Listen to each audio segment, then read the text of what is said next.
சென்னை, திருவள்ளூர், செங்கல்பட்டு, காஞ்சிபுரம், திருவாரூர் உள்ளிட்ட 16 மாவட்டங்களில் மழைக்கு வாய்ப்புள்ளதாக தெரிவிக்கப்பட்டிருக்கிறது. மேலும் இது குறித்தான கூடுதல் விவரங்களோடு இணைகிறார் எமது செய்தியாளர் ஜெயலானி.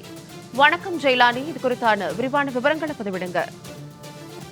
தெற்கு வங்கக்கடல் பகுதியில் நிலவி வரும் இந்த காற்றழுத்த தாழ்வு மண்டலத்தின் காரணமாக இந்த தமிழகத்தில் பல பகுதிகளில் கனமழை என்பது பெய்யக்கூடும் என்பதாக வானிலை ஆய்வு மையம் ஏற்கனவே எச்சரிக்கை விடுத்திருந்தது. குறிப்பாக டெல்டா கடலோர மாவட்டங்களாக இருக்கக்கூடிய நாகப்பட்டினம், மயிலாடுதுறை, கடலூர் உள்ளிட்ட மாவட்டங்களில் மிக கனமழை கூட பெய்யக்கூடும் என்பதாக வானிலை ஆய்வு மையம் எச்சரிக்கை விடுத்திருக்கிறது. இந்த நிலையில் தற்போது அந்த காற்றழுத்த தாழ்வு மண்டலம் என்பது மணிக்கு 10 கிலோமீட்டர் வேகத்தில் சென்னை தமிழகத்தை நோக்கி நகர்ந்து வருகிறது. குறிப்பாக டெல்டாவை நோக்கி நகர்ந்து வருவதன் காரணமாக தற்போது அடுத்த 3 மணி நேரத்திற்கான அந்த மழைக்கான வாய்ப்பு குறித்து வானிலை ஆய்வு மையம் தகவல் தெரிவித்திருக்கிறது. குறிப்பாக பிற்பகல் 1 மணி வரையிலாக தமிழகத்தில் எந்தெந்த மாவட்டங்களில் மழைப்பொழிவு என்பது இருக்கக்கூடும், எந்த அளவிற்கு இருக்கக்கூடும் என்பதாக தகவல் தெரிவிக்கப்பட்டிருக்கிறது.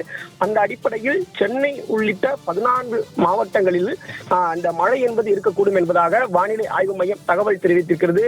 குறிப்பாக 16 மாவட்டங்களை பொறுத்தவரை சென்னை, செங்கல்பட்டு, காஞ்சிபுரம், விழுப்புரம், கடலூர், அரியலூர், மயிலாடுதுறை, நாகப்பட்டினம், திருவாரூர், தஞ்சாவூர், புதுக்கோட்டை, ராமநாதபுரம், திருநெல்வேலி, கன்னியாகுமரி மற்றும் தென்காசி உள்ளிட்ட தமிழகத்தில் இருக்கக்கூடிய 16 மாவட்டங்களில் இடியுடன் கூடிய மிதமான முதல் கனமழை என்பதை பெய்யக்கூடும் என்பதாக கூறப்படுகிறது.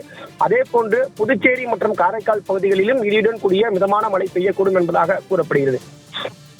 கூடுதல் விவரங்களுக்கு நன்றி ஜெயலானி.